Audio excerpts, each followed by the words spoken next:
We're gonna try this again.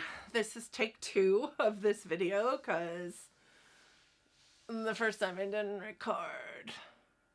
I don't know why. Hi guys, hi, how's it going? How are you doing today? Hopefully today finds you well.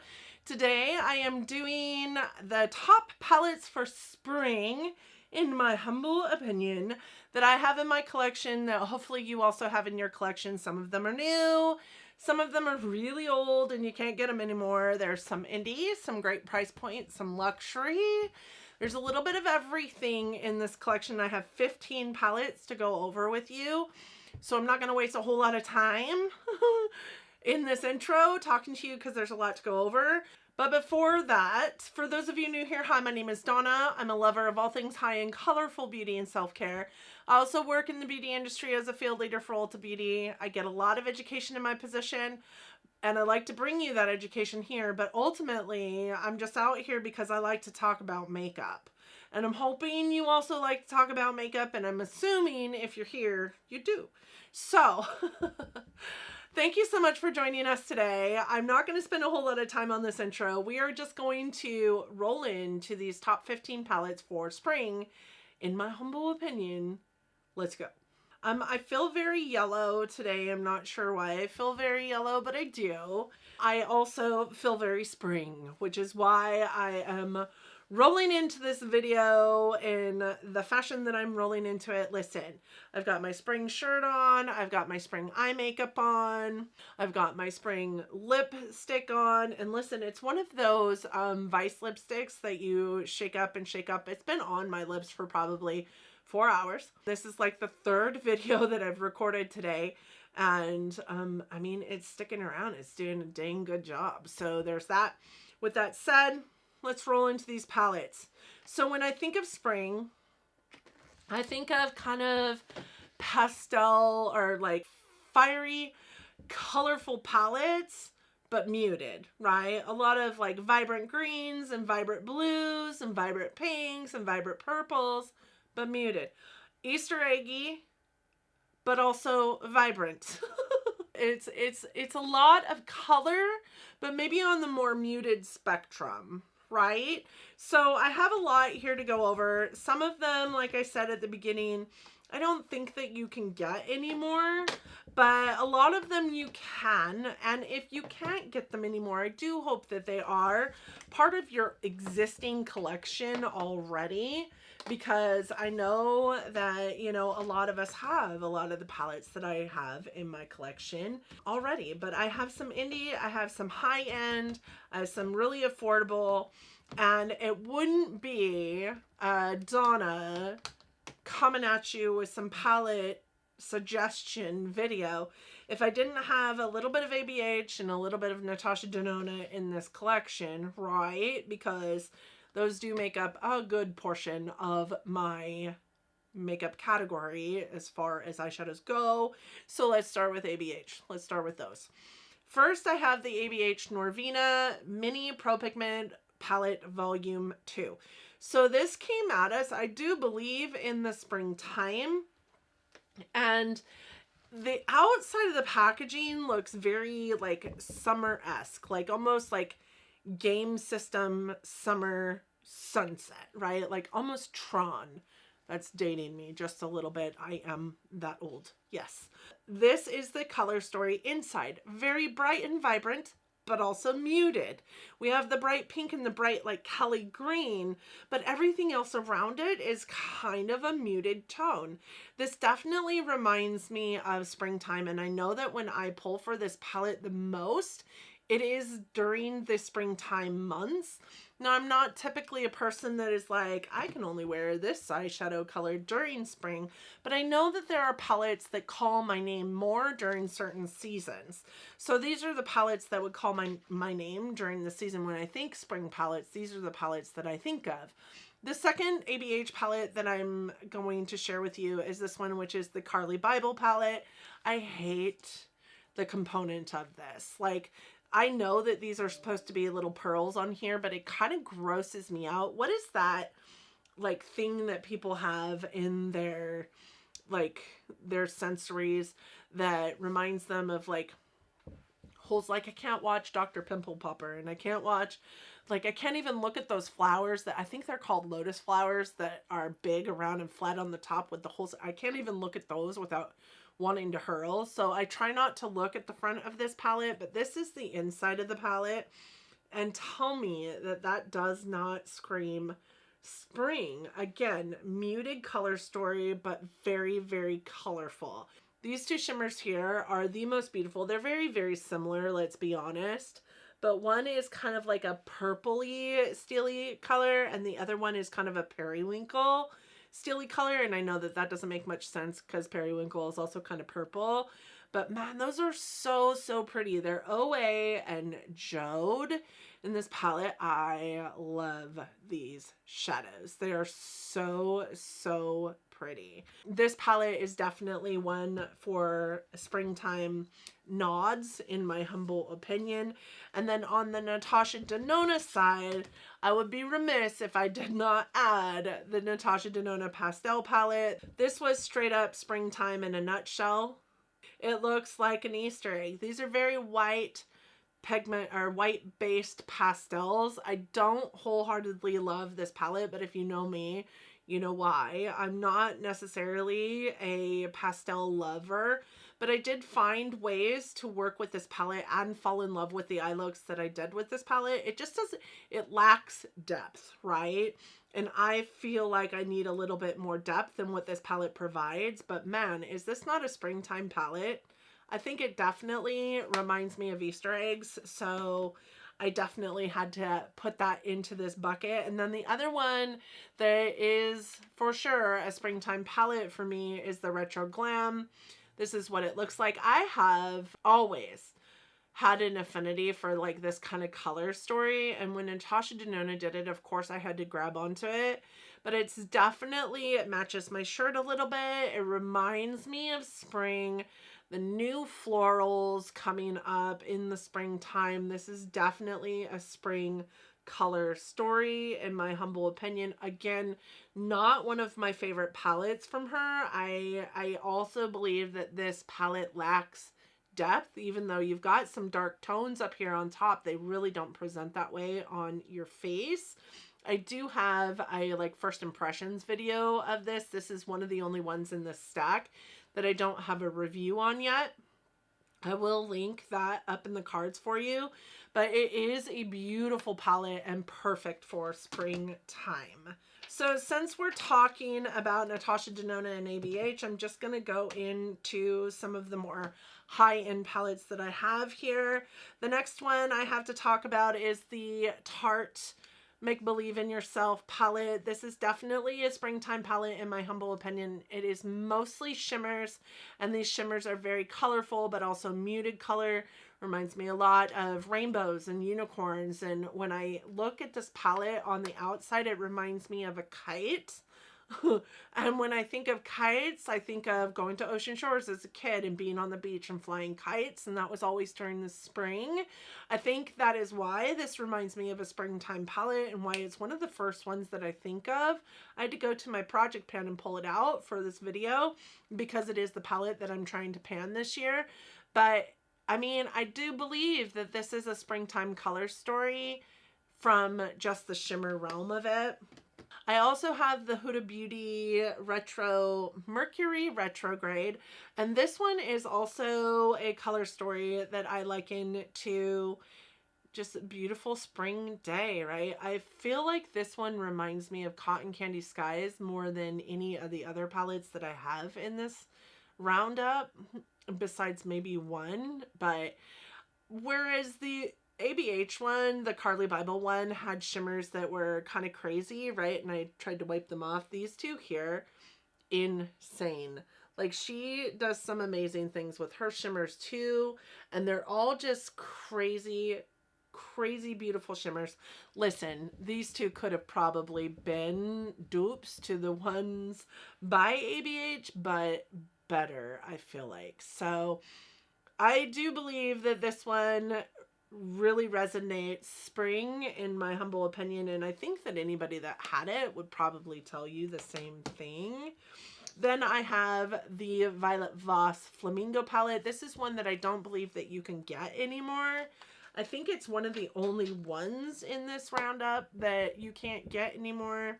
When I think of spring, I think of this palette because, I mean, it's got the vibrant kicks of like green and pink and orange, but it's also got its muted, beautiful pastel-y counterpart. And while I don't believe that this black necessarily has a place in this palette when you look at it, I do believe that it is a wonderful add to this palette because it lends to depth, and you can do a lot more with this palette with that black in there. I love this palette. It was one of the first ones from Violet Voss that I purchased, and I do believe it came out in the springtime. It reminds me of ocean, and I don't know why it reminds me of ocean. Maybe because of the blues and the greens here, but there's not that many of them, to be honest, but this is the epitome of springtime in my humble opinion. The most luxury of the palettes that I'm including here is the Pat McGrath Utopian. I do think that when I look at this palette and when I saw it in store, it reminded me a lot more of spring than any other season. Just the pinks, the special shades also lean very pink or purpley, almost like iridescent looking. It is a little bit less dark than a lot of her other palettes are that I have in my collection, and it just really screams spring. I mean, even this kind of like gold up here is more of a muted like pastel-y yellow in my humble opinion. It's just so pretty and on the eyes so ethereal, and I think ethereal belongs also in the springtime, so that's where this one comes in. I have some affordable ones that I also put in here because I wanted to make sure that I had a little bit of everything in this. Two of them do come from Juvia's place. I have Garden of Juvia's and I have the Deuce.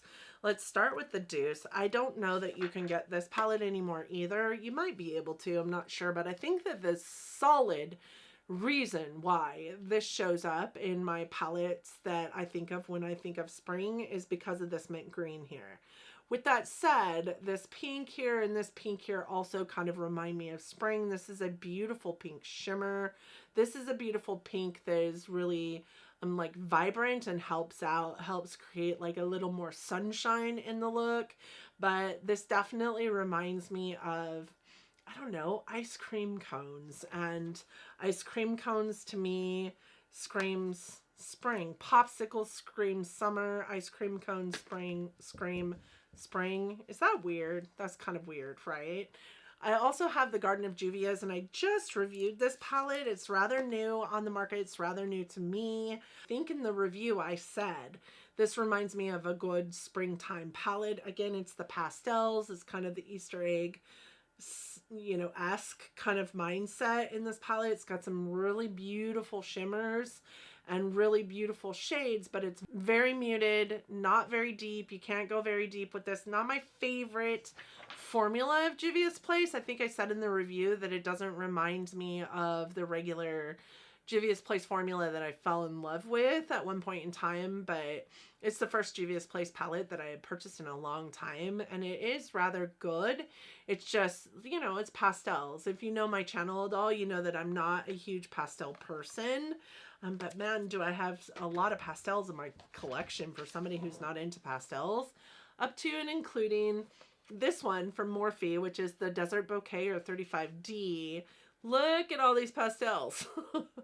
I think I said when I reviewed this that this wasn't my kind of palette because there are 3 solid rows that I don't see myself using very often, but I do see myself using them during this time of year when it is the time of year when people are going out with a little bit more of a, you know, colorful but subdued colorful look on their eyes. I go out with colorful looks all year round. I don't care what season it is, but this is definitely a springtime palette in my opinion because of the 3 rows of pastel in it. But what I like about this palette is it also has, you know, 2 rows of darker, more vibrant tones that you can use to liven it up or deepen it, whereas a lot of the other palettes just don't. So love this palette for springtime for sure. Not a Morphe fan, but I did keep a hold of this palette because I really did have a lot of fun playing with that palette. Lastly, I have 4 palettes that are like indie, and I do think that you can get maybe all but one of them still. That one would be this one from Midas, and if I remember correctly, Midas shut down, is rebranding, is going to come back, but maybe they'll have this when they come back, maybe they won't. I did have volume 1 and volume 2 of this, but this is the Midas Cosmetics volume 1 artistry palette, and this is like pastels on crack. I said that when I reviewed these palettes. The other one was very similar but a little bit more subdued. This is the brighter version of the two with the pinky duochrome versus the yellow duochrome. Love this palette. This is such a beautiful palette to play with. So much fun I had with this for sure. I sounded like Yoda just then. And in addition to this one, or very much like this one, I would say the Sugar Pill Fun Size palette. Now, I know the Sugar Pill Fun Size palette is one that's in quite a few people's collections, actually, but these two work really well with any of the other palettes that I just mentioned for either deepening up or blending out. And this one I've actually used in conjunction with the Natasha Denona Pastel palette to help me get the depth from that palette that I really felt like I was struggling to get, because they are definitely very white-based pastels. Whereas these ones I feel like have a little bit more base to them, a little bit more oomph, but are still very, very subdued in color saturation. So really love this for a companion palette. Really love this one for a companion palette during the springtime season. And then this one was actually my favorite palette, I believe, of 2021. This is the Escape Pod by Kaleidos. Listen, I love this palette so dang much. And you can't tell me, you can't convince me that this isn't a springtime palette. Now, this is one of those palettes that I have a hard time picking up in the fall and the winter because it just doesn't scream fall and winter. It just doesn't scream what's on my eyes is appropriate right now. What it screams is fun in the sun, and spring is the first inkling of fun in the sun that we get. And it has those bright tones up here that you might see in a summertime palette, but it also has the muted, more springtime color stories. And let me just tell you, if you are looking for some crazy, crazy shimmers that are above all others, like Kaleidos and Odin's Eye, I'm finding, have them. Odin's Eye is what's on my eyes today. The Flora Story palette, holy crap. These two greens, oh my gosh. I'm just in awe of the Flora Story palette, and I have one in this collection of 15 that I haven't used yet, but the color story screams spring to me, so I had to throw it in because it is a brand new palette. This one, straight up springtime. These shimmers are also like, I'm gonna do these two here. These shimmers, man, crack shimmer. Look at that green. Holy moly, right? That is the perfect inner corner green. Perfect inner corner green. This purple, what? Look at the shine on those. You guys, Odin's Eye and Kaleidos have some phenomenal shimmers. If you are looking for like multi-chromes in a palette, phenomenal shimmers. Love this palette. Again, was my favorite for 2021. I cannot say that enough. And then the last one that I'm going to pull in, and it's last because it was kind of a throw-in because I haven't used it yet, if I'm honest. But I just bought these. I just put them into my palette roulette. So I'll have a video coming very soon reviewing these palettes. But it is the Odin's Eye Sea Talk palette in collaboration with Lauren May Beauty. This is what the front of the palette looks like. And tell me this doesn't look like spring. Like maybe not these 4 here, But these 6, when I think spring, I think vibrant, beautiful, like oceanic blues and bright, vibrant greens. And that is, in a nutshell, what's going on over here in this corner. There's that pink also, but this definitely reminds me of spring.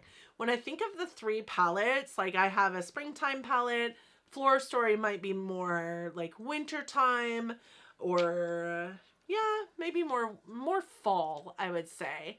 Floor Story might be more fall, Planet Spirit's more summer, and then no winter palette, right, from them. But I think if you have the Christmas Eve palette that they came out with over, that's a palette I wish I had gotten my hands on. Then I would have, for every season, I would have a palette. But yeah, so, and I can go on. Those are the 15 palettes that I have for my top picks for spring. What are your top picks for spring? I would be interested to hear your thoughts and opinions down in the comments section. What do you think of the palettes that I pulled and what I'll be pulling for this spring more than likely? I am still in a place where I still like to carry on a conversation down there in my comment section. So please don't forget to hit me up down there. I appreciate all of you for being here today. Thank you so much. I hope that you are all healthy and well and staying safe. I hope that you are all loving each other, but loving each other from afar. And until next time, bye friends.